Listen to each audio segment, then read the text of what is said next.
Chapter 1. The Mortal Who Spoke Treason. The throne room stretched before Evangeline like the throat of some ancient beast, vaulted ceilings lost to shadow, walls lined with flickering torches that cast dancing specters across obsidian stone. She had been dragged through corridors that smelled of century-old incense, and something darker, something that made her pulse thunder in her ears. Now she stood at the center of a half-moon of pale faces, every eye fixed upon her with the cold hunger of winter wolves. "This is where I die," she thought. The rope burns on her wrists throbbed beneath the iron manacles. The vampire court gathered in their finery, velvet and brocade in shades of blood and midnight. Ladies with skin like porcelain watched from behind lace fans. Gentlemen in high collars and ancient military dress stood with preternatural stillness. Not one of them breathed. Not one of them blinked. At the far end of the chamber, elevated upon a dais of black marble, sat the vampire king. Even from this distance, Evangeline felt the weight of him. He reclined in a throne carved from a single piece of obsidian, one pale hand resting on the arm, fingers adorned with rings that had outlived empires. His hair fell dark as a raven's wing across shoulders, clad in a coat of such deep burgundy it might have been woven from shadows. But it was his face that arrested her, beautiful in the way that graves are beautiful, all sharp angles and aristocratic planes, untouched by time yet somehow bearing the weight of centuries in the set of his mouth, the emptiness in his eyes. Those eyes fixed upon her now, gray as winter storms, utterly without mercy. Evangeline Thorne. His voice carried through the chamber like the toll of a funeral bell. "You stand accused of trespass upon consecrated ground, of desecrating the crimson vault, of touching what no mortal hand should touch." She swallowed against the dryness in her throat. The guards who had seized her at the cemetery gates had said nothing of accusations. They had simply appeared from the mist, hands like iron, dragging her through the hidden door beneath the mausoleum into this underworld of eternal night. "I was looking for my sister." Her voice came out steadier than she'd hoped. "Sarah disappeared 3 months ago. The authorities won't search. They think she ran away, but I know." Silence. The word cracked through the air like a whip. The assembled court shifted with anticipation. Evangeline saw tongues dart across lips, saw hands tighten on the hilts of ornamental swords. The vampire king rose from his throne. He moved with fluid grace, descending the dais steps without seeming to touch them. The court parted before him like a dark sea. When he stopped 3 paces from Evangeline, she caught the scent of him, night-blooming jasmine and old books, and something metallic that made her stomach clench. "Do you know what I am?" he asked softly. "A vampire." She lifted her chin. "A monster who steals people in the night." A ripple moved through the court gasps and hissed whispers. Someone laughed, sharp and cruel, but the king simply regarded her with those storm-gray eyes, and for just a moment, she thought she saw something flicker in their depths, something ancient and unutterably weary. "I am Cassius Valerian Draven," he said, "Lord of the Crimson Court, Keeper of the Blood Covenant. I have walked this earth for 800 years, and in all that time, no mortal has dared speak to me as you do." He took a step closer. "Kneel, Evangeline Thorne, and I may grant you a swift death." The weight of his command pressed down on her like a physical thing. She felt her knees begin to bend, felt the pull of centuries of dominion in his voice. But then she thought of Sarah, sweet Sarah with her laugh like music, and something in her chest hardened into stone. "No." The word fell into the silence like a dropped blade. The court gasped. A lady in crimson silk clutched at her companion's arm. A gentleman in the back actually stumbled, as though the earth itself had shifted. Evangeline watched the king's face, watched for rage, for violence, for the swift retribution of an immortal who had never been denied. Instead, something impossible happened. The corner of his mouth twitched, then lifted, then curved into something that might, in another age, on another face, have been called a smile. It transformed him.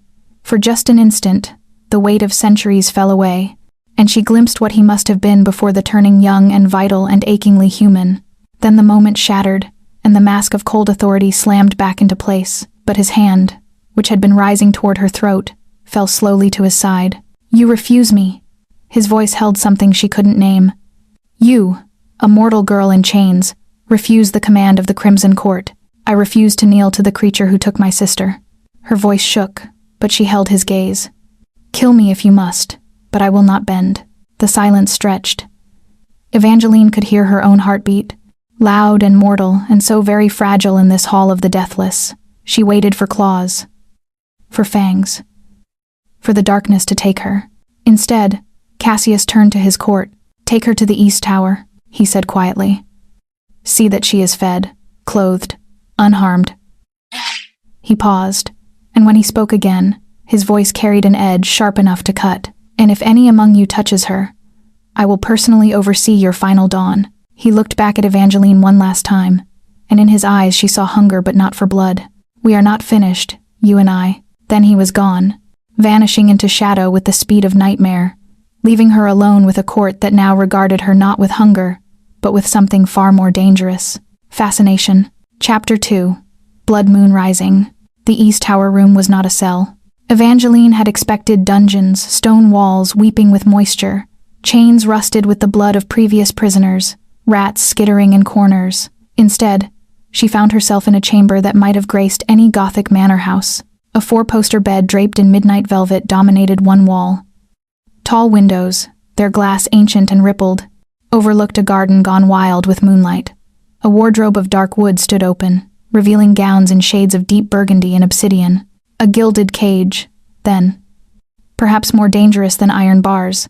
She moved to the window, pressing her palm against the cold glass. The gardens below sprawled in silvered darkness, overgrown paths winding between marble statuary, a fountain long gone dry, rose bushes blooming in colors she couldn't name. Beyond the garden walls, she could see nothing but mist and the suggestion of ancient trees. No lights, no signs of the mortal world she'd left behind. "Sarah," she thought, and grief clutched at her throat. "Where are you in this nightmare?" A knock at the door made her spin. She hadn't locked it, there had been no key. When she called out permission to enter, a young woman glided in, carrying a silver tray. She wore the dress of a servant, but her movements held the same unnatural grace as the court below. "The master requests you dine," the girl said, setting the tray on a small table near the fireplace. Her accent belonged to no century Evangeline recognized. "He will see you at midnight. I am to help you dress." "I don't need help," Evangeline crossed her arms. "And I certainly don't need to dress for that monster." The girl's eyes flashed. "You would be wise to guard your tongue. There are many here who would silence it permanently." She moved toward the wardrobe, pulling out a gown of deep crimson silk. "The master has been restless since your arrival. The entire court feels it. He has not smiled in 3 centuries.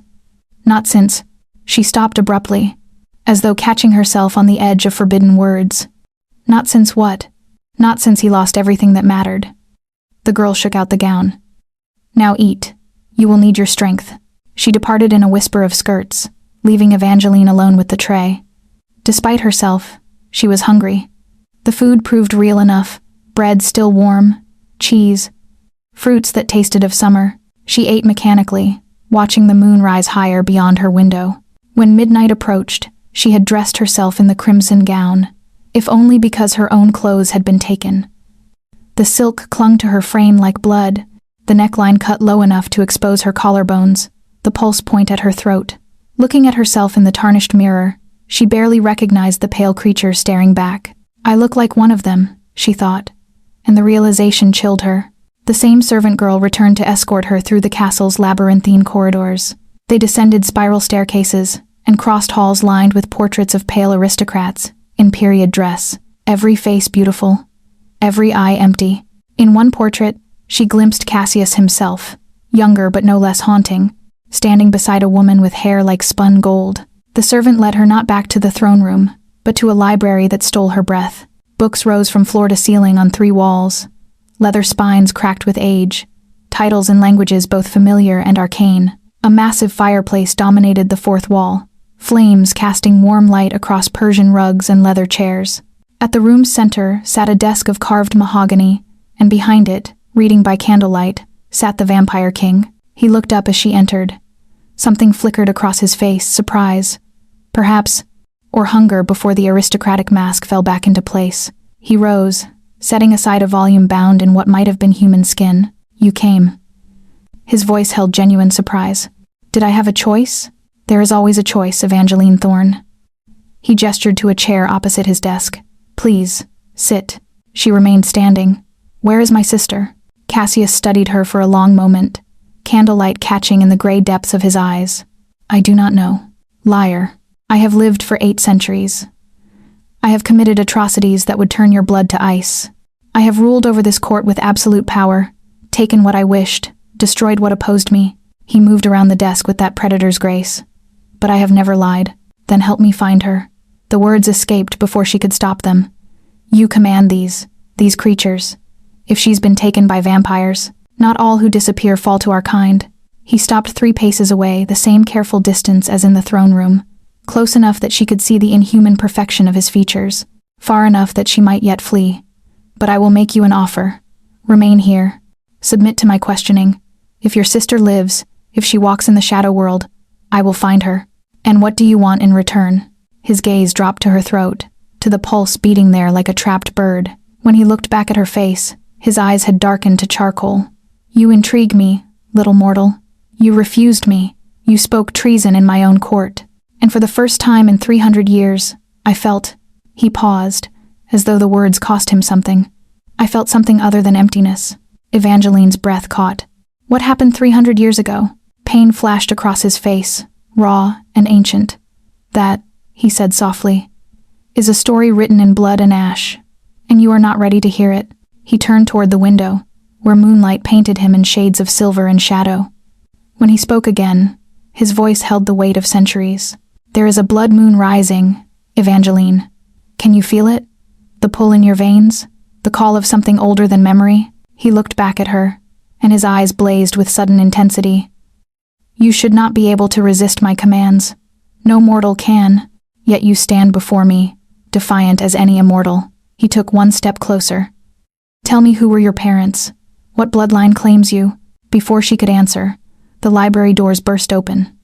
A male vampire in silver and black strode in, his face contorted with rage. My lord, the Hunters' Guild has been spotted at the northern border. They carry silver and consecrated steel. His eyes cut to Evangeline, and they're asking about a missing girl named Sarah Thorne. The world tilted. Evangeline gripped the desk for support. Sarah, she's alive? Cassius's hand shot out, gripping her wrist with inhuman speed. His touch burned cold. If the Hunters have her, she may wish she were not. Chapter 3. The Hunter's Bargain. The northern tower observatory smelled of dust and ancient starlight. Cassius had moved with terrifying speed, pulling Evangeline through corridors that blurred into shadow, his hand cold iron around her wrist. Now they stood before a massive telescope aimed at the darkness beyond the castle walls, where torchlight flickered in the distance like fallen stars. There, Cassius released her, gesturing toward the lights. The Hunters' Guild. They make camp just beyond the consecrated ground. Evangeline pressed close to the window, her breath fogging the ancient glass. She could make out tents, the gleam of weapons, figures moving with military precision, and somewhere among them, Sarah. Her voice broke. Is she there? Can you see her? My sight extends far, but not through blessed barriers. Cassius moved to a cabinet, extracting a brass spyglass. He handed it to her with careful precision, ensuring their fingers did not touch. They have erected wards, silver crosses, holy water poured in circles. They know we cannot approach. She raised the spyglass with trembling hands, scanning the encampment. Hunters in leather armor, weapons that gleamed too bright to be ordinary steel. A large tent at the center, marked with symbols that hurt her eyes to look upon. What do they want? She whispered. What they have always wanted. To purge the world of our kind. His voice hardened. The guild has hunted vampires for 1,000 years. They are zealots, Evangeline, fanatics who believe any touched by our world must be cleansed. Touched by the words died in her throat. Sarah, if they have her, if she was taken by vampires, they'll think she's corrupted. Yes, Cassius's jaw tightened. They will not kill her outright. First comes the interrogation, the purification rituals, holy water and silver, and prayers meant to burn away any taint. He paused, and something almost like compassion crossed his features. It is not a gentle death. Evangeline spun to face him. Then we have to get her out. Now, tonight. We? His eyebrow arched. You presume much, little mortal. You said you would help me find her. I've found her. Or rather, they've found us. She moved toward him. Desperation, overriding caution. You're the Vampire King. You command an army of immortals. Surely you can. Walk into a camp ringed with blessed silver and consecrated steel? His laugh was bitter. I am powerful, Evangeline, but I am not invincible. The guild knows how to kill my kind. They have done so for centuries. Then what do you suggest? That I leave her to die?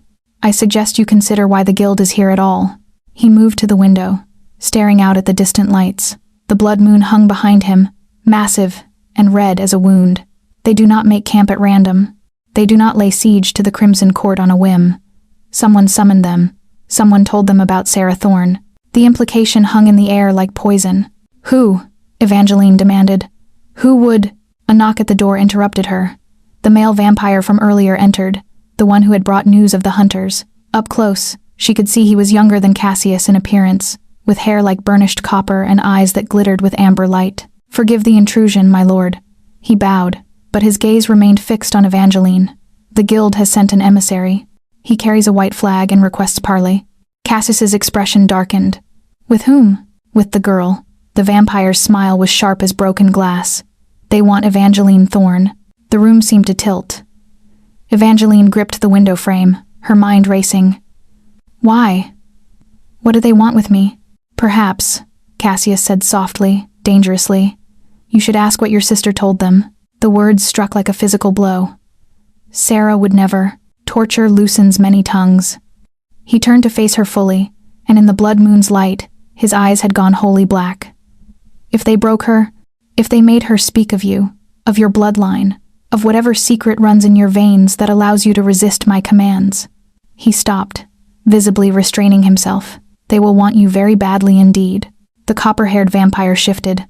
"The emissary waits in the neutral ground, the cemetery where she was taken. He will speak only to the girl, and only if she comes alone." "No." Cassius's voice cracked like a whip. "Absolutely not. It might be our only chance to save Sarah," Evangeline said quietly. She was surprised by her own calm. Perhaps she had moved beyond fear into some stranger territory. "If they want me, I can negotiate, trade myself for her. You don't understand what you're offering." Cassius closed the distance between them in a blur of movement. His hand caught her chin, tilting her face up to his. His touch burned with cold fire. "The guild does not negotiate. They do not show mercy. If you walk into that cemetery, you will not walk out. Then come with me." The words escaped before she could think. "You said the cemetery is neutral ground. Can you enter it?" Something flickered in his eyes, surprise, calculation, and beneath it all, something that might have been hunger. Not for blood, but for something more dangerous. "The old cemetery lies between worlds," he said slowly. "Neither wholly consecrated nor wholly profane. I could enter it, for a time." His thumb traced along her jawline, and she felt her pulse leap beneath his touch. "But why would I risk myself for a mortal girl who defies me? Because 300 years ago, you lost everything that mattered." She held his gaze, even as her heart hammered. "And you don't want to watch someone else lose what they love." His hand fell away as though burned. For a long moment, he simply stared at her, something ancient and wounded moving behind his eyes. Then he turned to the copper-haired vampire. "Summon the court. We ride at dawn's edge." "My lord," the vampire protested. "The blood moon makes us strong, but the dawn—" "I am aware of my limitations, Thaddeus." Cassius's voice could have frozen hell itself. "Now go." When they were alone again, he looked at Evangeline with an expression she couldn't name. "If I do this," he said quietly, "if I risk my court, my immortality, for your mortal sister, you will owe me a debt, Evangeline Thorne, and I collect on all debts." "What kind of debt?" His smile was terrible and beautiful. "That remains to be seen." Chapter 4. Crimson Binding. The cemetery gates loomed before them, wrought iron twisted into shapes of weeping angels and skeletal hands. Dawn was still an hour away, but Evangeline could feel its approach like a weight pressing down on the darkness. Beside her, Cassius moved with predatory silence, his coat billowing like wings in the night wind. Behind them, the Crimson Court waited at the boundary, a dozen vampires in various states of ancient dress, their eyes gleaming like distant stars. Thaddeus stood at their head, hand resting on a sword that predated the Renaissance. "Remember," Cassius said softly, his breath cool against her ear. "You speak, I watch. And if anything goes wrong, you'll protect me. I know." She glanced at him. In the pre-dawn light, his skin had taken on an almost translucent quality, as though he were fading. "Will you be all right?" "The sun. I have survived worse than dawn's first light." But she heard the lie in his voice, saw the tension in his jaw. Come, the emissary waits. They passed through the gates into consecrated ground. Evangeline felt nothing, but Cassius flinched as though struck. His hand flew to his chest, and for a moment his aristocratic mask slipped, revealing something raw beneath pain that had nothing to do with holy ground, and everything to do with memory. "What is it?" she whispered. "I was human once," he said, voice strained. "I walked these paths in daylight. I buried my wife in soil, just like this." His eyes found hers, and they held an agony that 800 years had not dimmed. Consecrated ground remembers what we were, it mourns what we have become. Before she could respond, a figure emerged from behind a marble mausoleum. The hunter was not what she expected, no grizzled warrior or fanatical priest, but a woman perhaps 10 years Evangeline's senior, with auburn hair bound in a practical braid, and eyes the color of cold steel. She wore leather armor reinforced with silver studs, and at her hip hung a crossbow that seemed to drink in the moonlight. "Evangeline Thorne." The woman's voice was cultured, almost gentle. "I am Magdalene Cross, High Inquisitor of the Hunters Guild. Thank you for coming." "Where is my sister?" Evangeline demanded. "Safe. For now." Magdalene's gaze shifted to Cassius, and her expression hardened. "Lord Draven, I see you still collect broken things. And you still break them, Magdalene." His voice was silk over steel. "How many centuries has it been?" "Not nearly enough." The hunter's hand moved to her crossbow. "I remember Vienna. I remember what you did to my brother." The air between them crackled with ancient hatred. Evangeline stepped forward, placing herself between predator and prey. Though which was which she couldn't say. "Please," she said. "Just let me see Sarah. Let me know she's alive." Magdalene's attention snapped back to her, and something like pity crossed the hunter's face. "You don't know, do you? You have no idea what you are." "What are you talking about?" "Your sister came to us 3 months ago. Terrified. Confused. She told us about the dreams, visions of blood and darkness, of a castle that exists between worlds. She told us about the mark that appeared on her throat." Magdalene moved closer, her movements careful, controlled. "But it wasn't meant for her. The mark sought the elder sister, the one with the true bloodline." Evangeline's hand flew to her own throat. "I don't understand." "Show her," Cassius commanded, his voice gone deadly quiet. Magdalene reached into her leather jerkin and withdrew a small mirror silver-backed, its surface swimming with images. She held it up to Evangeline's face. In the reflection, Evangeline saw herself. But just below her left ear, invisible to the naked eye, a mark pulsed with crimson light. An intricate symbol that seemed to move, to breathe, to call. "The blood covenant mark," Cassius breathed. "But that's impossible. The bloodline died out centuries ago." "Clearly not." Magdalene lowered the mirror. "Your ancestor, Evangeline Thorne, was bound to a vampire lord in a blood ritual 500 years ago. The covenant was never completed, she died before the transformation. But the mark passes through the female line, dormant, waiting." Her eyes were hard as flint. "Your sister felt its call. It drew her into the shadow world, made her visible to creatures of the night. But she wasn't the intended vessel. You are." The cemetery tilted. Evangeline staggered, and Cassius's hand shot out to steady her. The moment his skin touched hers, the mark on her throat blazed with sudden heat. She gasped, and in that instant, she felt it, a connection snapping into place, ancient and inevitable as gravity. Images flooded her mind. A woman in medieval dress, kneeling before a vampire in a cathedral gone dark, blood mixing in a silver chalice, words spoken in a language older than empires. A promise made and broken by death, and the vampire's face younger, softer, but unmistakable. "Cassius." She pulled away from him, horror and understanding crashing over her in waves. "It was you, 500 years ago. You made the covenant with my ancestor." His face had gone utterly still. "Isabel," he whispered. "Her name was Isabel, and she chose death over immortality with me. Because you were a monster," Magdalene said coldly, "as you are now. And we will not allow history to repeat itself." She raised her crossbow, the bolt aimed directly at Cassius's heart. "The girl comes with us. We will purge the mark, sever the covenant. Sarah will be freed, and the Draven bloodline's claim on the Thorne family ends tonight." "No." Evangeline's voice rang out clear and strong. "I won't leave him." The words surprised even her. But as she spoke them, she felt their truth. The mark on her throat pulsed in rhythm with her heart, and somewhere deeper, in a place that defied logic, she felt Cassius's presence, his ancient sorrow, his terrible loneliness, his desperate hunger not just for blood, but for connection. Magdalene's finger moved to the trigger. Then you die with him. The bolt flew. Evangeline saw it in slow motion, silver-tipped death arcing through the air. Saw Cassius move to intercept it, to shield her with his immortal body. And in that crystalline instant, she understood. The covenant wasn't complete. But it could be. She lunged forward, placing herself in front of Cassius, feeling the bolt strike true. Pain exploded in her shoulder as silver burned through flesh. She fell, and Cassius caught her, his face a mask of horror. "No," he breathed. "No, not again. Not you." Blood welled hot and red, soaking through the crimson silk.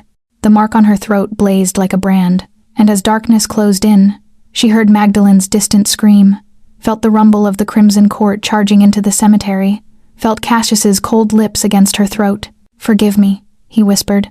Then his fangs pierced her skin, and the world exploded into crimson fire. Chapter 5. The Blood Memory. Pain dissolved into something else, not absence of sensation, but transformation of it. Evangeline felt herself falling through layers of consciousness, each one peeling away like silk. Cassius's mouth at her throat was ice and fire, agony and ecstasy, a violation that somehow felt like coming home. This is death, she thought distantly. This is how it ends. But then his blood filled her mouth. She hadn't realized he'd cut his own wrist until the copper taste flooded her senses. Instinct made her swallow, and the world exploded. She saw a cathedral in flames, a woman in white screaming as hunters dragged her toward a pyre. Cassius, younger, desperate, fighting through blessed barriers that burned his flesh to char. "Isabel," his voice breaking. "Isabel, I'm coming." But he was too late, always too late. The woman Isabel, her ancestor, looked at him through the flames with eyes identical to Evangeline's own. "I cannot be what you need me to be," she whispered, smoke curling from her lips. "I cannot live forever watching everything I love turn to dust. Better to burn now and be free." And she stepped deeper into the flames, choosing death over immortality, choosing oblivion over his eternal love. Evangeline gasped, the vision shattering. She was back in the cemetery, cradled in Cassius's arms, his face inches from hers. Blood, his and hers mingled, stained both their lips. Around them, chaos raged. The crimson court had descended upon the hunters like a storm. Thaddeus fought with savage grace, his sword singing through the air.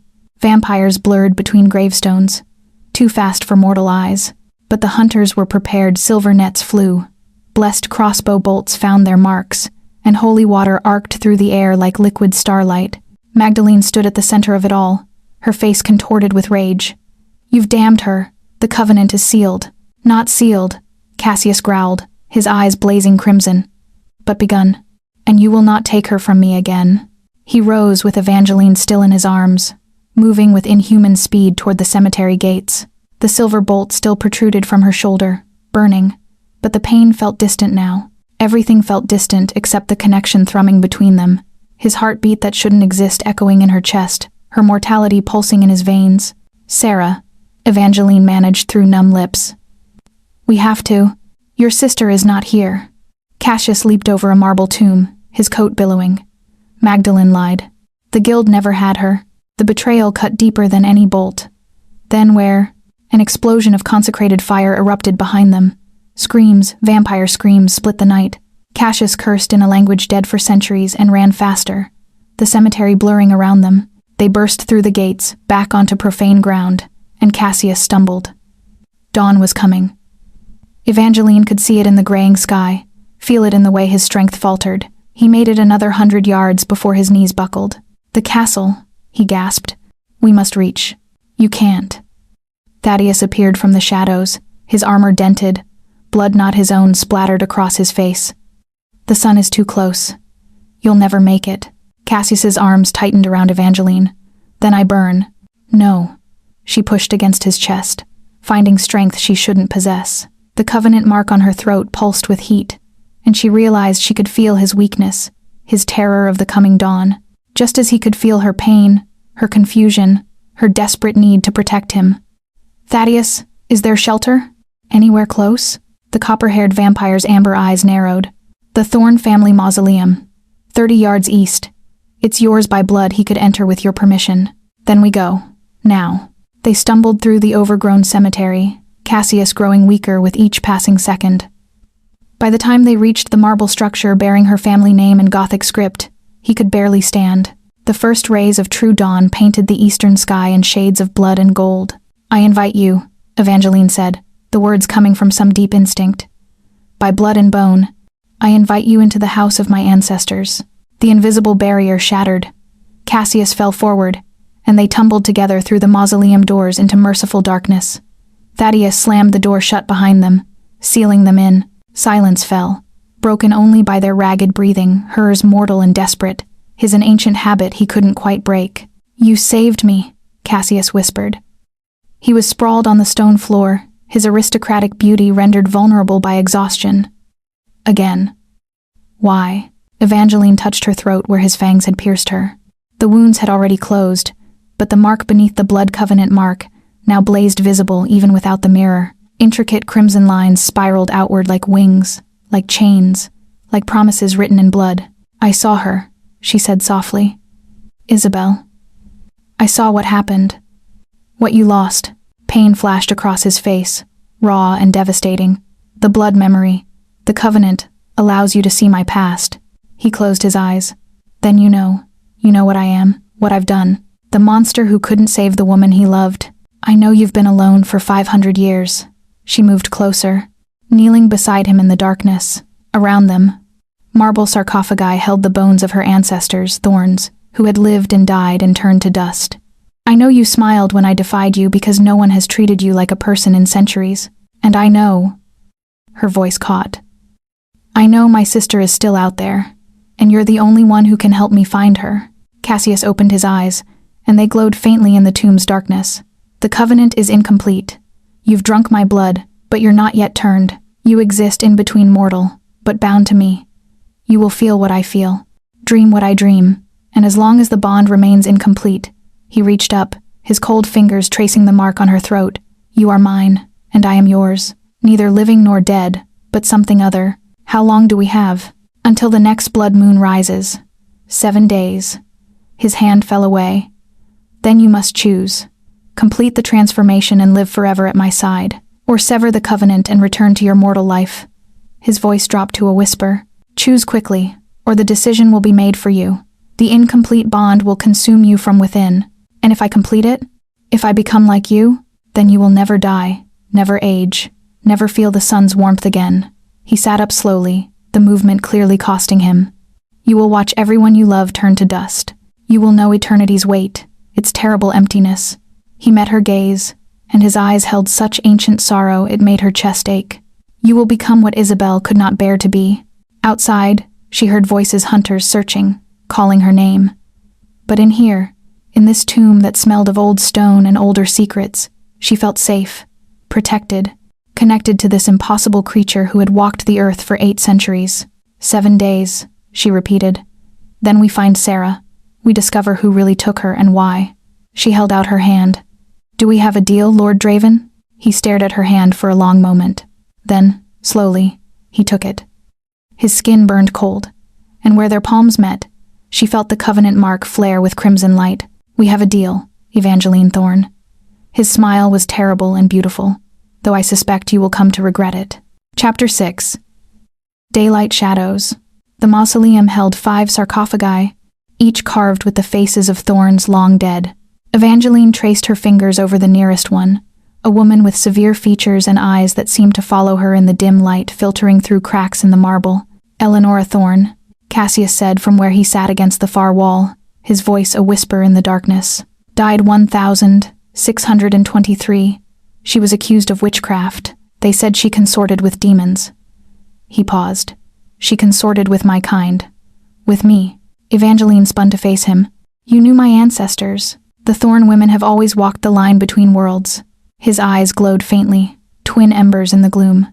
Eleonora, Catherine, Isabel. Each generation, one daughter born with the sight, the sensitivity to our realm. The mark lies dormant until awakened by proximity to vampire blood.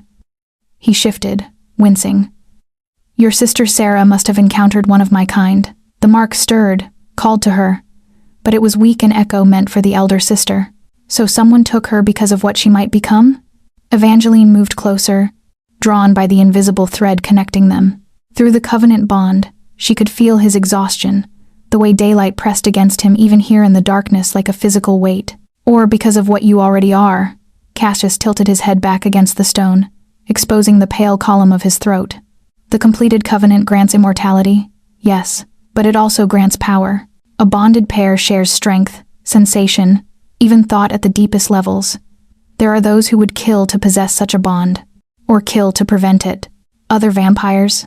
The Crimson Court is not unified. His laugh was bitter. We are immortal, Evangeline. We have eternity to nurse our grudges, cultivate our ambitions. There are factions within my court who resent my rule, who remember when I was newly turned and vulnerable, before I claimed the throne. He looked at her, and in his eyes she saw centuries of political maneuvering, of blood and betrayal. If they knew the covenant had been awakened, knew that I might bond with a thorn woman and gain her bloodline's power, they would strike first. She understood suddenly. That's why the guild appeared when they did. Someone told them. Someone from your own court. Very good. He smiled without humor. You have your ancestor's mind as well as her face. Outside, footsteps crunched on gravel. Voices called out in the growing daylight, hunters searching the cemetery, unwilling to give up their quarry. Evangeline froze, but Cassius shook his head. They cannot enter, not without your permission.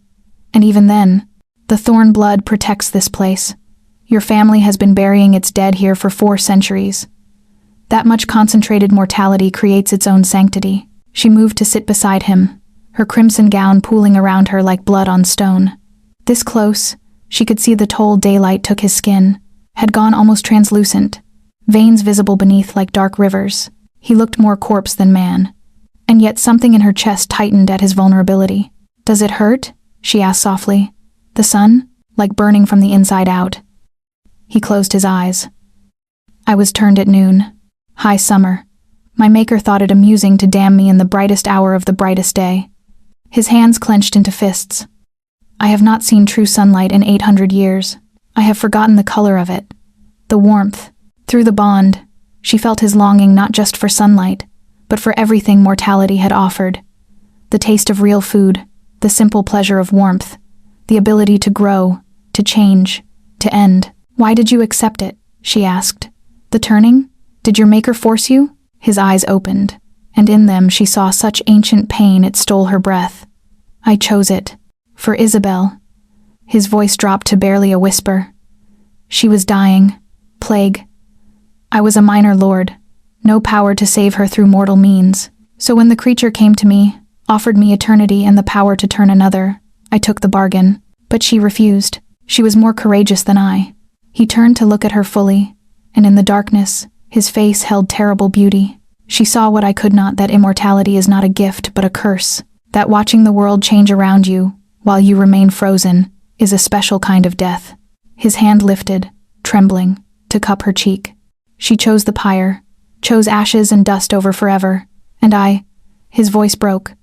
I have been paying for my cowardice ever since. Evangeline felt tears sting her eyes.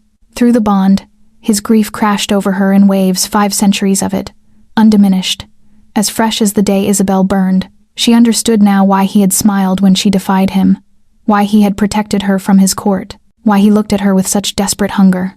She was the echo of everything he'd lost. I'm not her, she said gently, covering his cold hand with her warm one. I'm not Isabel. No. His thumb traced along her cheekbone, and she felt his touch echo through the bond, felt his hunger not for blood, but for connection, for someone who might understand the weight of centuries. You are braver, stronger. You ran toward danger to save your sister. You stood before my entire court and said no. You took a silver bolt meant for me. His eyes blazed. You are everything she should have been, everything I needed her to be. The words should have frightened her. Instead, she felt the truth of them resonating through the covenant bond, felt his loneliness, his desperate need to be seen as more than monster, and beneath that, deeper still, she felt something else, a hunger that had nothing to do with blood, and everything to do with the human heart he'd thought long dead. The 7 days, she whispered. What happens if I don't choose? If I let the bond remain incomplete? His hand fell away. The covenant will tear you apart from within. Mortal flesh cannot sustain immortal connection indefinitely. You will sicken, weaken. The mark will consume you, trying to complete what was begun. He looked away. It is not a pleasant death. And Sarah? If she carries a weaker version of the mark, she is already dying. The words were brutal in their honesty. Slowly, perhaps. But the awakened mark is killing her. Unless we find her and either complete or sever her bond. He didn't finish. He didn't need to. Evangeline stood abruptly, pacing the narrow space between sarcophagi. Then we have no time to waste. When night falls, we hunt. Cassius rose as well, moving with predator's grace despite his daylight weakness. But not for Sarah. Not yet. What do you mean? His smile was cold as winter. First, we hunt the traitor in my court. The one who summoned the guild. The one who knows where your sister truly is. He moved toward her, each step deliberate, dangerous. And when we find them, Evangeline Thorne, you will see what I truly am. You will see the monster Isabel ran from. He stopped inches away, so close she could feel the unnatural cold radiating from his skin. Through the bond, she felt his rage ancient, controlled, absolutely lethal. Can you bear it? He asked softly. Can you stand beside me when I unleash 8 centuries of fury? She met his gaze and did not flinch. Try me. His smile turned genuine, terrible, and beautiful, and utterly inhuman. Then we have an understanding. Chapter 7. The Court of Shadows. Night fell like a mercy. Evangeline felt Cassius stir beside her, the moment true darkness claimed the world. Through the covenant bond, she experienced his transformation strength flooding back into immortal limbs, the crushing weight of daylight lifting, power returning in a rush that made her gasp. His eyes opened, blazing crimson in the darkness. It's time. They emerged from the mausoleum into a cemetery transformed. Mist curled between gravestones like living things.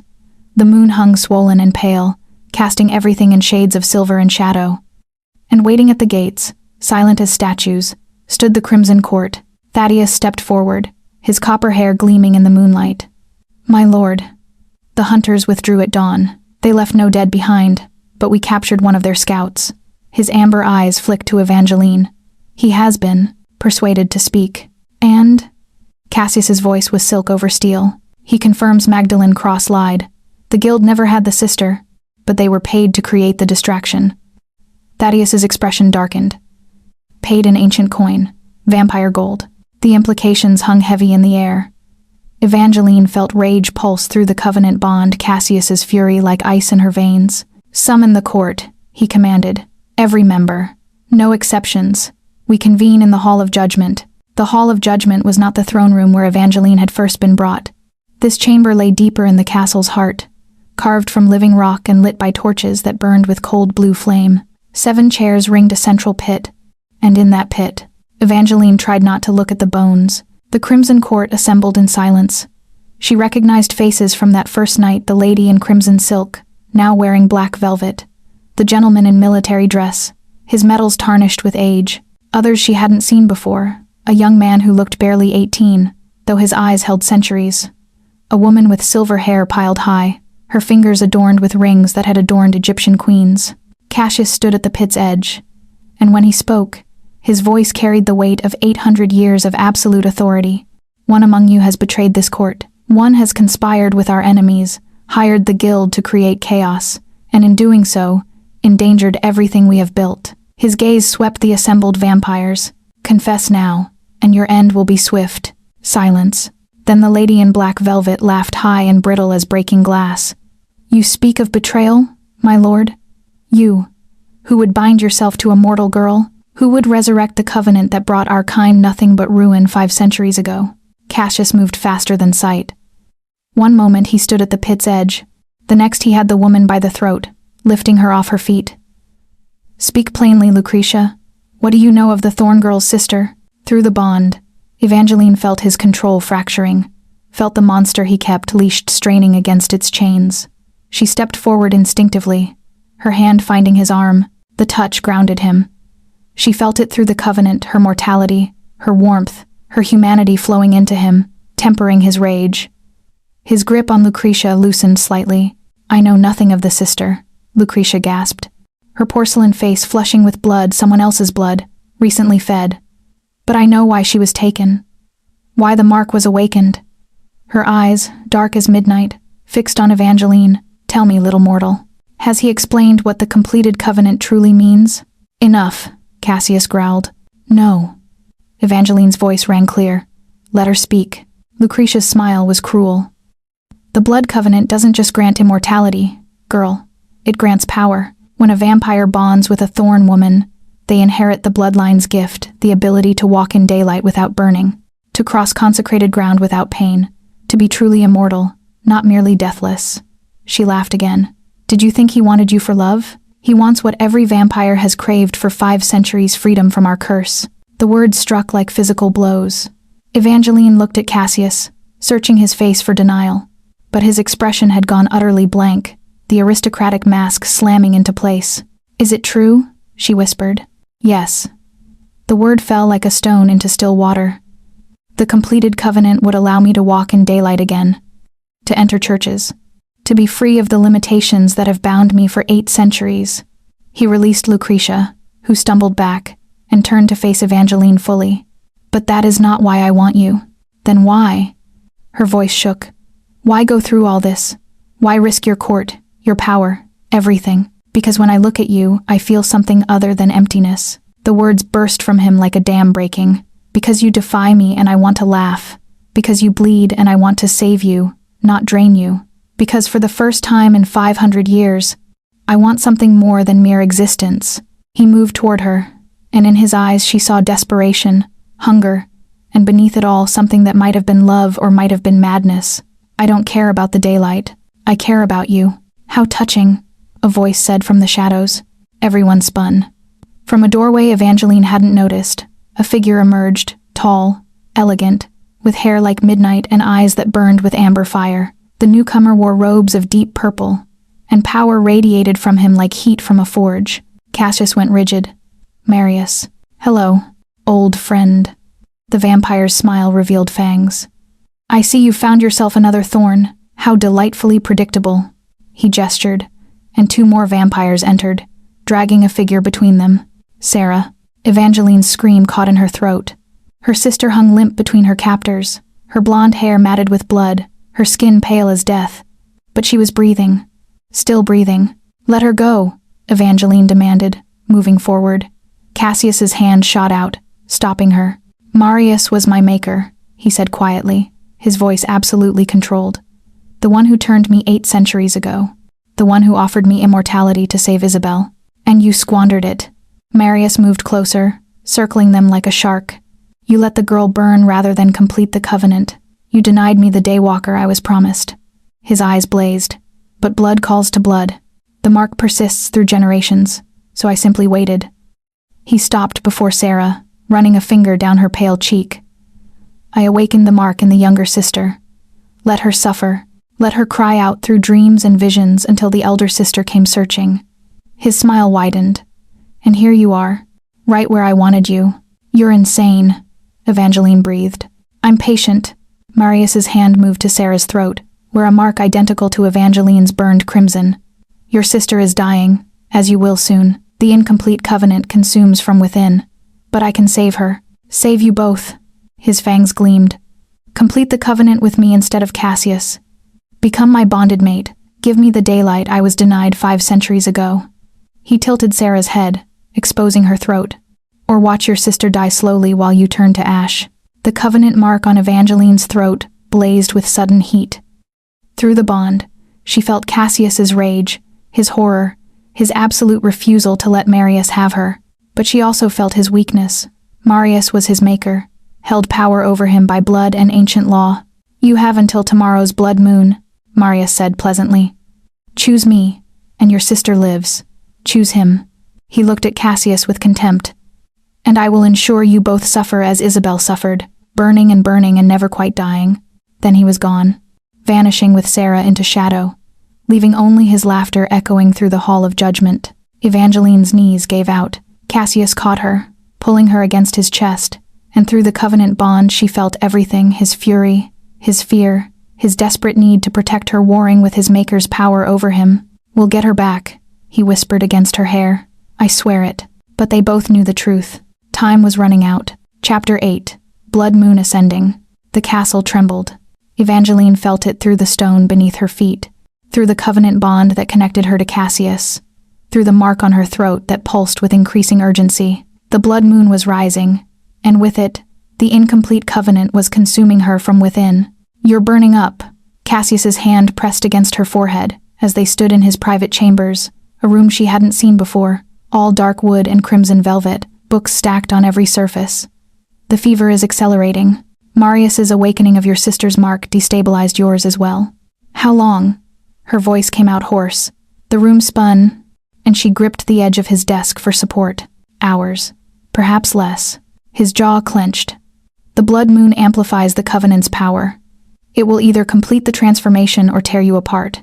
Through the bond, she felt his desperation, felt him calculating odds, strategizing, searching for any solution that didn't end with her death or her bondage to Marius. But beneath that, she felt something darker: hunger. The covenant mark called to him, demanding completion, urging him to take what Isabel had denied him 5 centuries ago. "There has to be another way," she said. "To save Sarah without—" "There isn't." His voice was flat, final.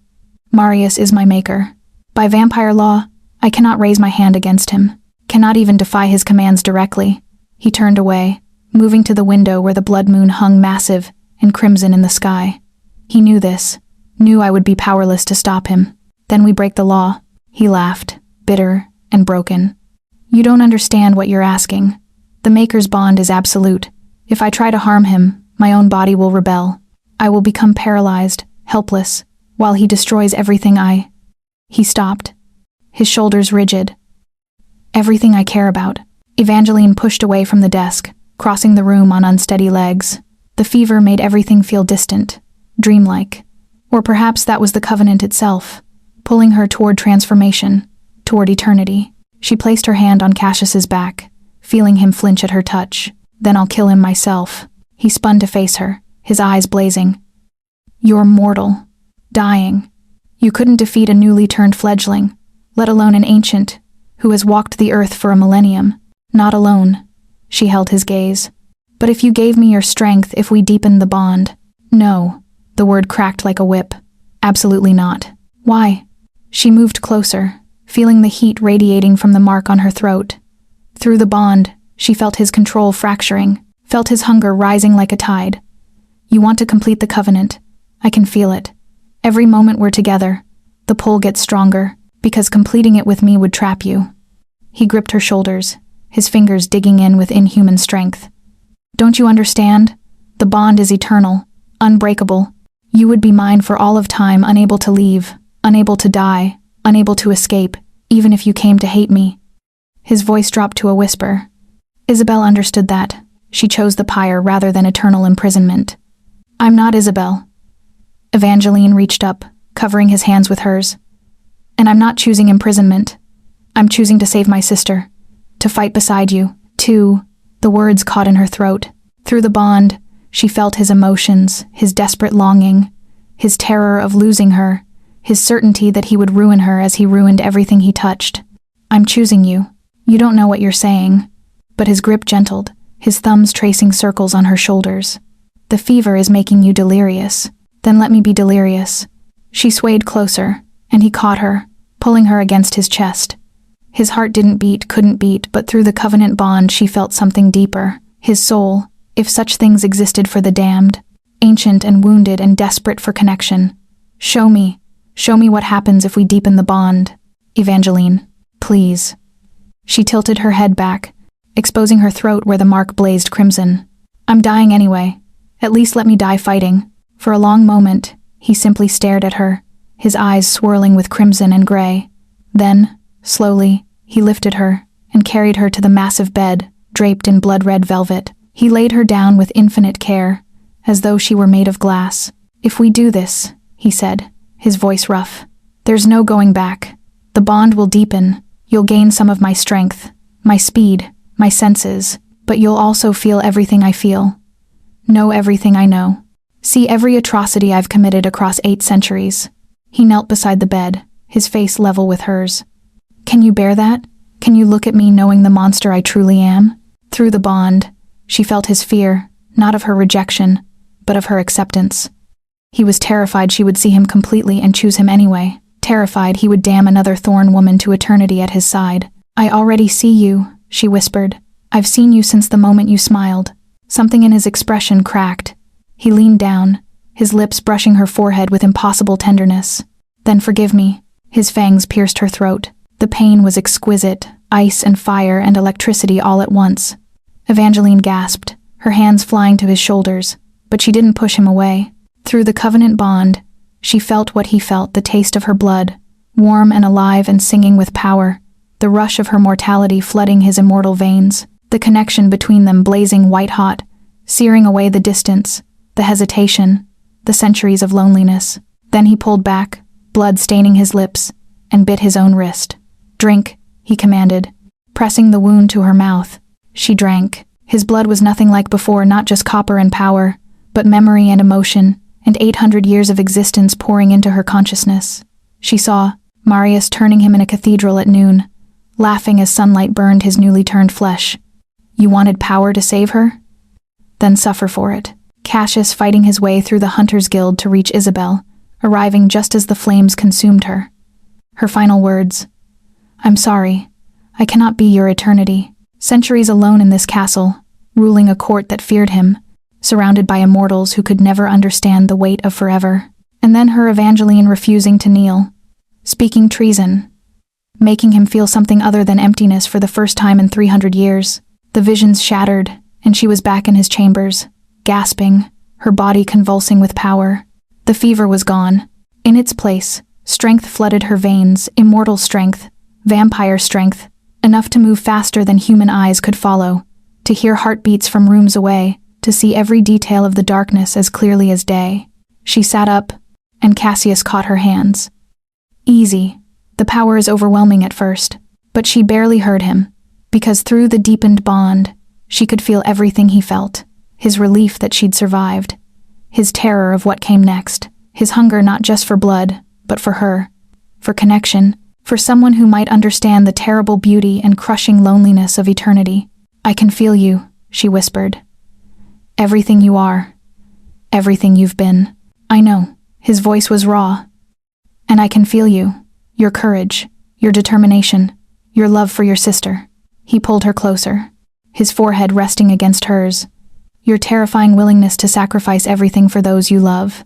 The blood moon poured through the window, painting them both in shades of crimson. Evangeline felt the covenant mark blazing on her throat, felt power thrumming through her veins, felt Cassius's presence in her mind and soul as intimately as her own heartbeat. "We're running out of time," she said. "Marius will expect an answer soon. Then we give him one." Cassius stood, pulling her with him. His eyes blazed with crimson fire, and through the bond she felt his fury, his determination, his absolute refusal to let Marius have her. But not the one he expects. "What do you mean?" His smile was cold and beautiful, and absolutely lethal. "Marius believes the Maker's bond is absolute, that I cannot defy him." He traced his thumb along her jaw. "But he's forgotten something crucial. The blood covenant supersedes all other bonds. When completed, it breaks every chain, severs every connection." His eyes bored into hers. Even the Maker's hold, understanding crashed over her. "You want to complete the transformation, fully. Make me immortal, not want. Need." His hand moved to her throat, covering the blazing mark. "It's the only way to break Marius's power over me, the only way to fight him on equal terms." He paused, and vulnerability flickered across his face. "But I will not force you. This must be your choice, Evangeline, freely made, forever binding." She thought of Sarah, dying somewhere in Marius's clutches. Thought of the blood moon rising, time running out. Thought of eternity watching the world change, everyone she knew turning to dust. Endless nights in this castle beside a creature who had walked the earth for 8 centuries. And she thought of the way he'd smiled when she defied him, the way he'd protected her from his court, the way he looked at her now with desperate hope and terrible certainty that she would refuse as Isabel had refused. "Ask me," she said softly. His breath caught. "What?" "Ask me properly, like you asked Isabel 500 years ago." For a moment, he simply stared. Then, slowly, impossibly, he sank to one knee before her. The Vampire King, Lord of the Crimson Court, kneeling like a supplicant, Evangeline Thorne, he said, his voice shaking with emotion he'd thought long dead. Will you walk in darkness with me? Will you become my bonded mate, my eternal companion, the other half of my immortal soul? He took her hand, pressing it to his lips. Will you complete the blood covenant and be mine forever? The blood moon blazed overhead. The mark on her throat pulsed with crimson fire. And through the bond, she felt everything, his love, his fear, his desperate need for her answer. She smiled. Yes. Chapter 9. The covenant completed. The ritual required blood and moonlight, and words older than empires. Cassius led Evangeline to the castle's highest tower, a chamber open to the night sky, its floor inscribed with symbols that glowed crimson beneath the blood moon's light. The crimson court assembled in the shadows, witnesses to what none had seen in 5 centuries. The completion of a blood covenant. Once we begin, Cassius said, his hand trembling as it held hers. There is no stopping. The transformation will take you completely. You will die to your mortal life and be reborn as something other. His eyes searched hers. Are you certain? Through their deepened bond, Evangeline felt his terror, not of the ritual itself, but of her potential regret, of binding her to eternity and watching her come to hate him for it, across the endless years. I'm certain, she said, and meant it. He nodded, then turned to face the assembled court. Bear witness. Tonight the blood covenant is fulfilled. Tonight Evangeline Thorne becomes immortal. Thaddeus stepped forward, carrying a silver chalice that seemed to drink in the moonlight. The vessel of binding, he intoned, his voice formal, ritualistic. Cassius took the chalice, then drew a blade across his palm. Black blood, ancient, powerful, dripped into the cup. He offered the blade to Evangeline. She didn't hesitate. The cut stung, but her newly enhanced healing had already begun closing the wound. She had to squeeze her fist to let enough blood fall. When it hit Cassius's in the chalice, the mixture blazed with crimson light. Blood to blood, Cassius said, his voice resonating with power. Life to death to life eternal. I offer you immortality, Evangeline Thorne. I offer you my strength, my protection, my eternity. He raised the chalice to his lips and drank half. When he lowered it, his eyes blazed like stars. He offered her the cup. And I accept, Evangeline said, taking the chalice with steady hands. I drink willingly. I choose this path. I choose you. The mixed blood tasted of copper and darkness, and something else, something that sang with power, with possibility, with the promise of forever. She drank deeply, draining the chalice, feeling the covenant mark on her throat ignite like a brand. The transformation hit like lightning. She fell, and Cassius caught her, lowering them both to the inscribed floor. Pain exploded through every nerve, her body dying, cell by cell, only to be remade in the image of immortality. Her heart stuttered, fighting against the change, then began to slow. Slower. Slower. Stay with me, Cassius whispered, cradling her against his chest. Through the bond, she felt him pouring his own strength into her, anchoring her to consciousness as mortality fled. Don't let go. Stay with me, Evangeline. She wanted to scream, but her lungs had stopped drawing breath.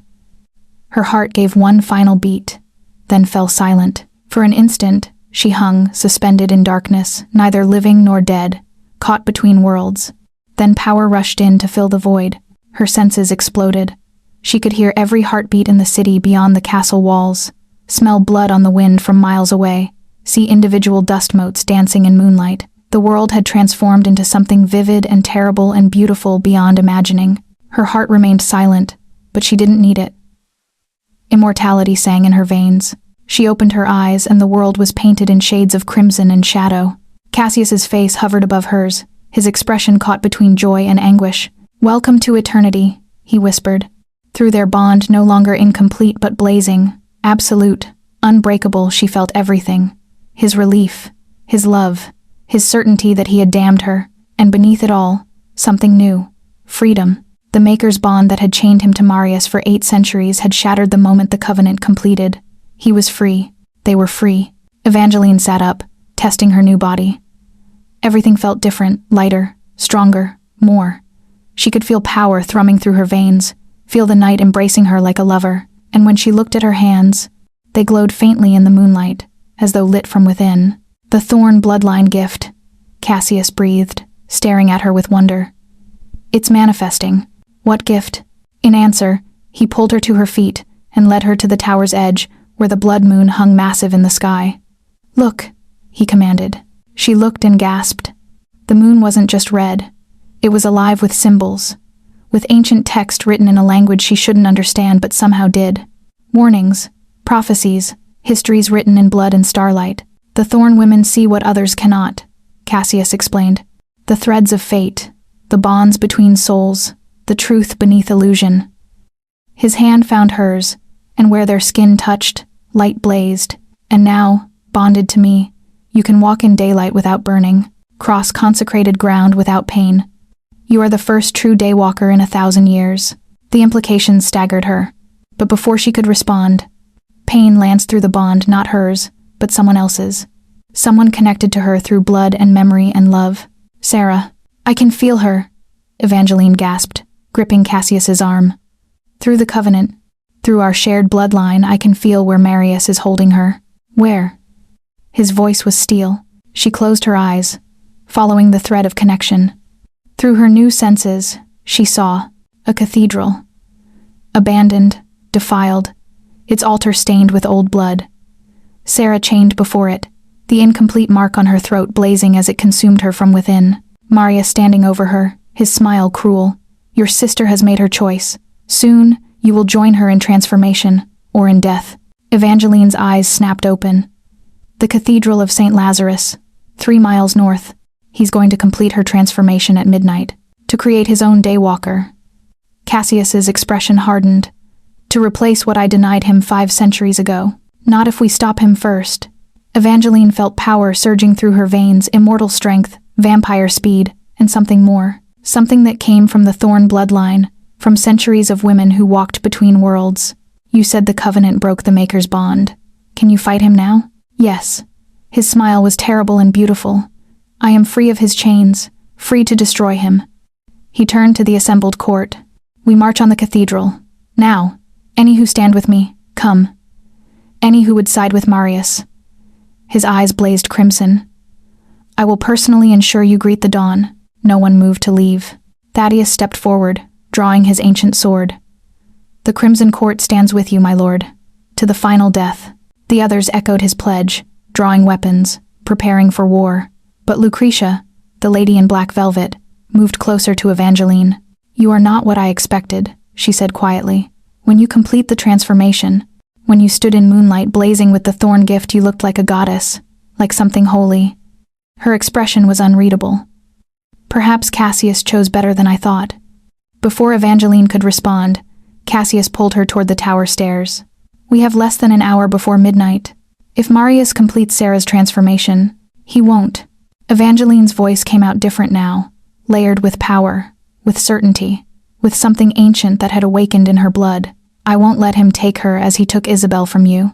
They descended the tower at inhuman speed, the Crimson Court flowing behind them like a dark tide. As they burst into the courtyard, Evangeline felt the blood moon's power thrumming through her veins, felt the covenant bond singing between her and Cassius, felt her sister's fading heartbeat calling across the distance.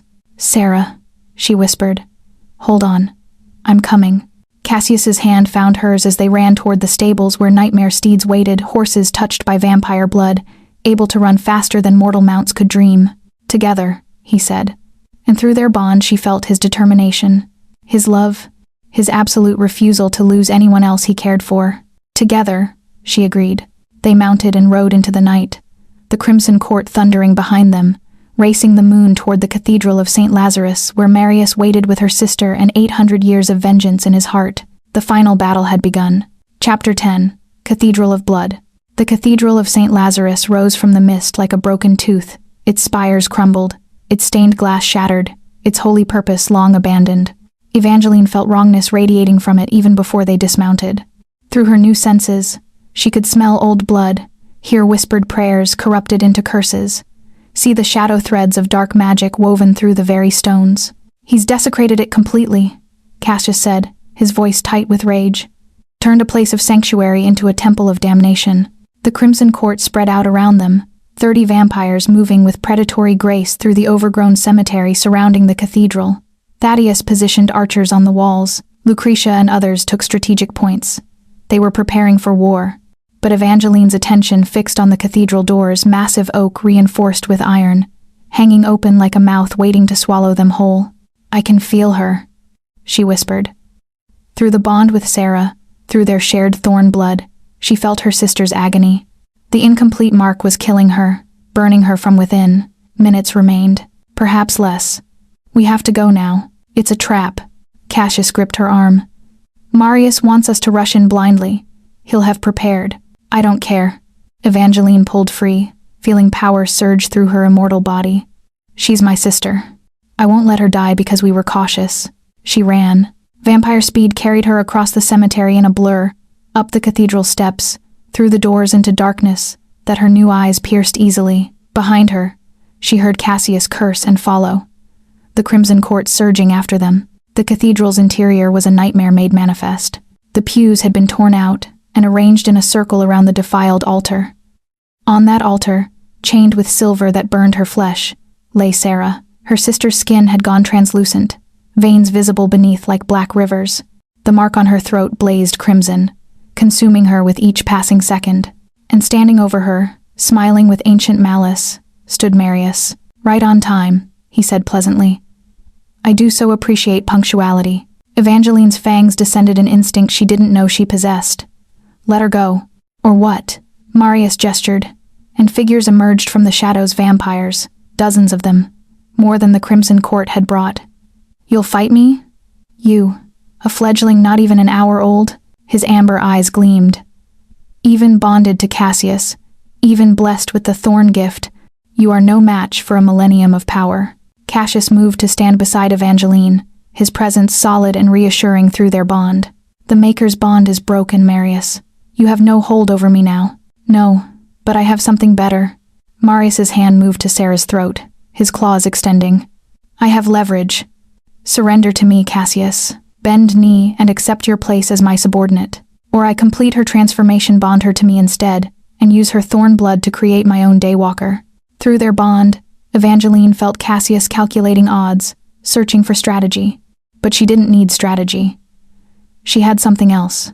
She had the thorn gift. Closing her eyes, she let her new senses expand.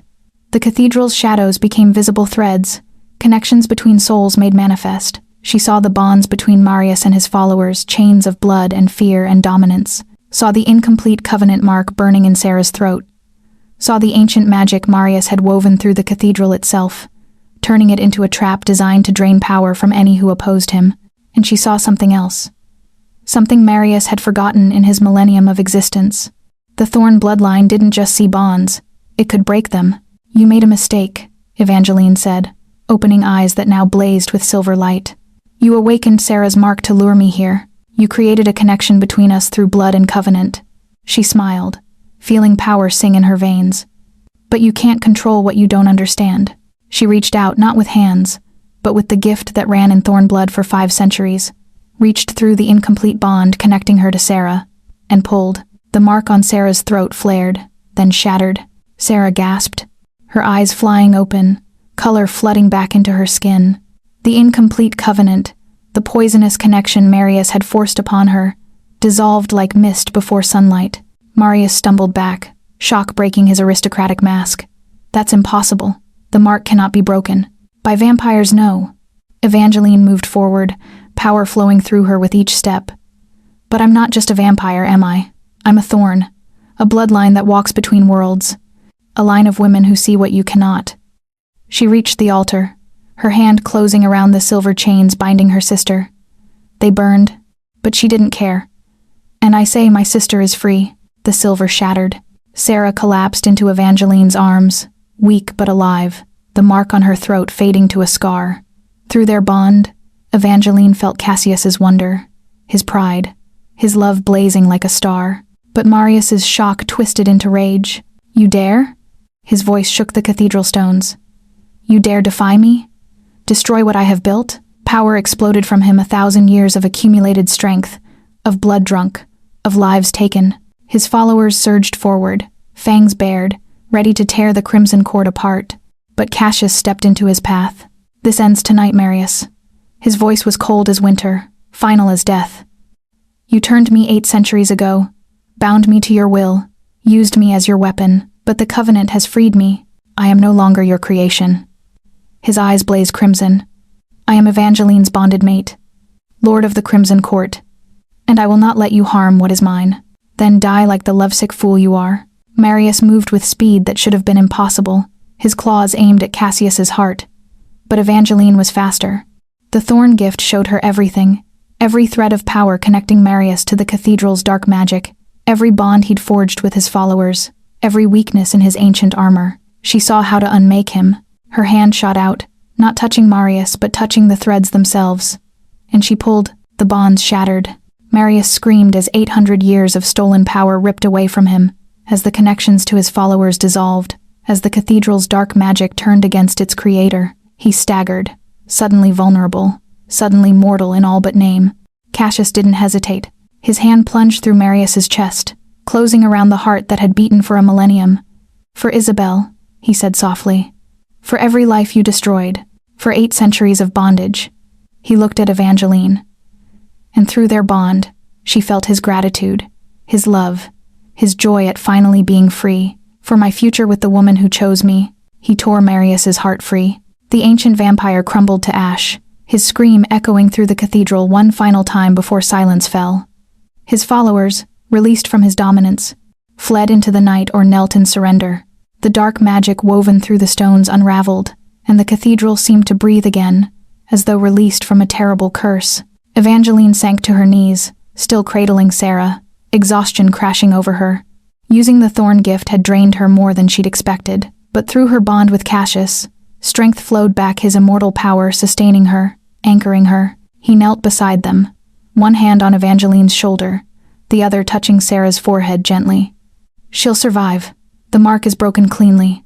She'll remain mortal, but the covenant's poison is purged." Sarah's eyes fluttered open. "Eva?" Her voice was barely a whisper. "What?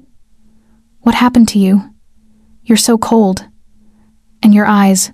I'll explain everything." Evangeline pulled her sister close, feeling tears, the last mortal tears she would ever shed, sliding down her cheeks. "I promise, but first, we need to get you somewhere safe." Thaddeus approached, his expression respectful. "The cathedral is secure, my lord. Marius's followers have either fled or submitted. The Crimson Court awaits your command." Cassius stood, pulling Evangeline up with him. In the shattered stained glass windows, the blood moon was setting, giving way to the first hints of dawn. Any other vampire would be fleeing, seeking shelter from the coming sun. But Evangeline felt no fear, only curiosity. "The sun is rising," she said softly. Cassius's hand found hers, their fingers intertwining. Through their bond, she felt his wonder, his disbelief, his desperate hope. "The covenant gift. You're a daywalker now, and bonded to you, I share your immunity." His voice shook. "For the first time in 800 years, I could watch the dawn." She smiled up at him. "Then let's watch it together." They walked to the cathedral doors, the Crimson Court parting before them in awed silence. As they stepped into the pre-dawn air, Evangeline felt Sarah's hand grip hers, mortal warmth against immortal cold. "Don't leave me," Sarah whispered. "Never." Evangeline squeezed back. "We're sisters. Nothing, not even eternity, will change that." The eastern sky blazed with color, gold and rose and crimson, painting the world in shades of hope. And as the first ray of sunlight crested the horizon, Evangeline and Cassius stood together, fearless. The light touched Cassius's face, and he didn't burn. For the first time in 8 centuries, the Vampire King felt the sun's warmth and wept. Chapter 11. Eternal Dawn. 1 month after the Cathedral of St. Lazarus fell, Evangeline stood in the castle's highest tower, watching the sunrise paint the world in shades of gold. She never tired of it, the simple miracle of daylight on her immortal skin. Each dawn felt like resurrection, like defiance, like proof that even the damned could find redemption. Behind her, she felt Cassius approaching through their bond before she heard his footsteps. "You're up early," he said, though his smile told her he'd known exactly where to find her. "Sarah is asking for you. She wants to leave today." Evangeline's chest tightened, an unnecessary breath catching in lungs that no longer needed air. "I know." Sarah had recovered in the castle's guest chambers, tended by servants and slowly coming to terms with everything that had happened. The memories of her captivity, the incomplete covenant's poison, the night her sister had transformed into something other than human. She'd been brave about it, asking questions, trying to understand. But Evangeline had seen the fear in her sister's eyes when she looked too long at her fangs, the way Sarah's heartbeat quickened when Evangeline moved too fast or forgot to breathe. Mortality and immortality could coexist, but they couldn't fully understand each other. She wants to go back to university, Evangeline said quietly. Resume her normal life. Pretend none of this happened. Can you blame her? Cassius moved to stand beside her at the window. In daylight, his beauty took on new dimensions, less corpse-like, more Renaissance painting come to life. She didn't choose this world. You did. I know. Evangeline leaned into him, feeling his cool solidity against her side. I thought we'd have more time. You have eternity. His arm wrapped around her waist. She has perhaps 80 years if she's fortunate. Let her live them in sunlight, away from shadows and blood and ancient horrors. His voice softened. You can watch over her from a distance. The bond between you remains, even with the mark broken. You'll always know if she's in danger. Evangeline nodded, not trusting herself to speak. Through the thorn gift, she could see the thread connecting her to Sarah thinner now, mortal fragile, but still glowing with sisterly love. It would have to be enough. They found Sarah in her chambers, dressed in modern clothes that seemed almost jarring after a month surrounded by Gothic grandeur. Her blonde hair was pulled back in a simple ponytail, her face scrubbed clean of the past's darkness. She looked achingly young, achingly human. Eva. Sarah's smile was tentative. I was hoping we could talk. Alone? Cassius bowed with old-world courtesy and withdrew.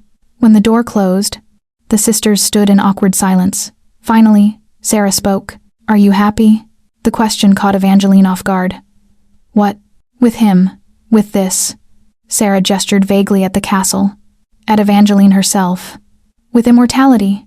Are you happy? Or did you just do it to save me? Evangeline considered lying, offering easy comfort.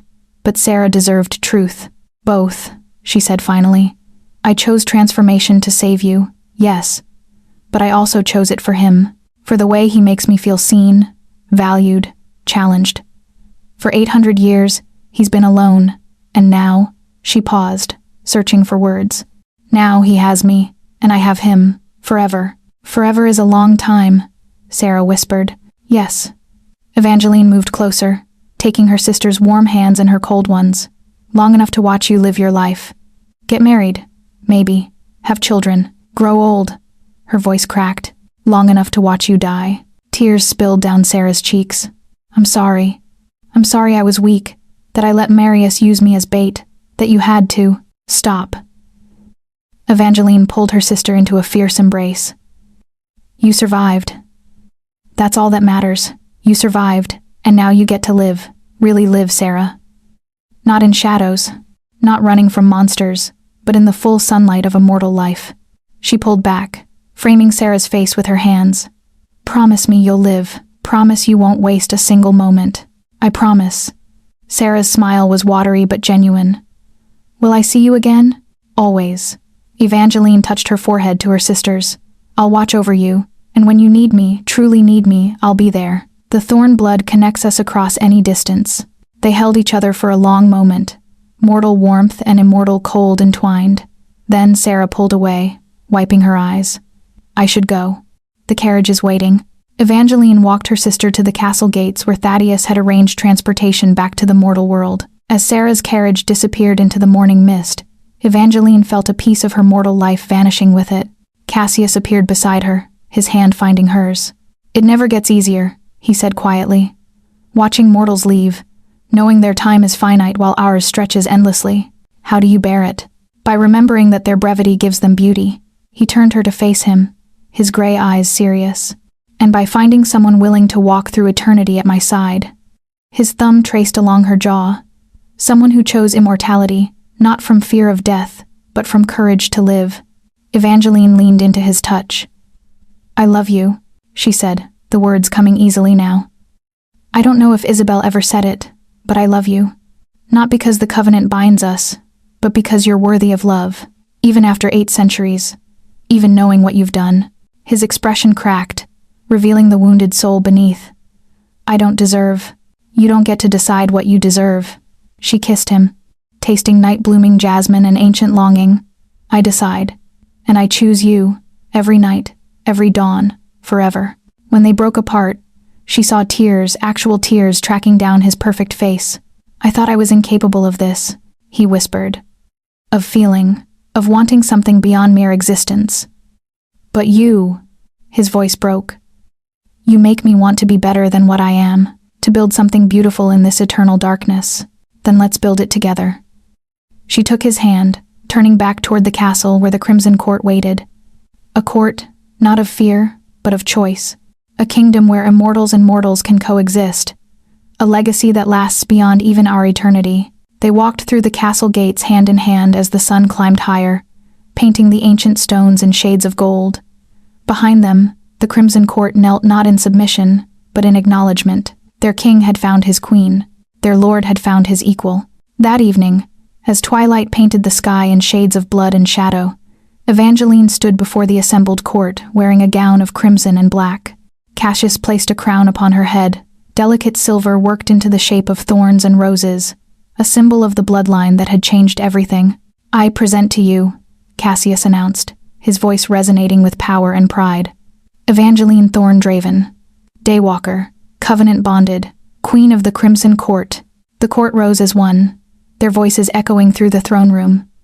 Long may she reign. Later, in the privacy of their chambers, Cassius held her as they watched the moon rise full and silver, no longer the blood moon of transformation, but something gentler. Through their bond, they shared thoughts, memories, the comfortable silence of souls truly intertwined. "Do you regret it?" he asked quietly. "Giving up mortality for this?" Evangeline thought of Sarah, living her mortal life in sunlight. Thought of the decades she would watch her sister age while she remained frozen at 25. Thought of the centuries stretching ahead, the endless nights, the weight of forever. Then she thought of this lying in Cassius's arms, feeling his love through their bond, knowing she would never be alone again, knowing she had the power to protect those she loved, to walk in both daylight and darkness, to bridge the mortal and immortal worlds. "No regrets," she said, tilting her face up to kiss him. "Only gratitude." "For what?" She smiled against his lips. "For 800 years of loneliness that taught you to value connection. For the courage to smile when I defied you. For giving me forever to love you." His arms tightened around her. "Then we are both grateful. You saved me, Evangeline. Not from Marius, not from the Maker's bond, but from myself, from the emptiness I thought would consume me forever." They lay together as night deepened, two souls bound by blood and choice and love that transcended mortality. Outside their window, the Crimson Court celebrated music and laughter, drifting up from the halls below, the sound of immortals who had rediscovered joy.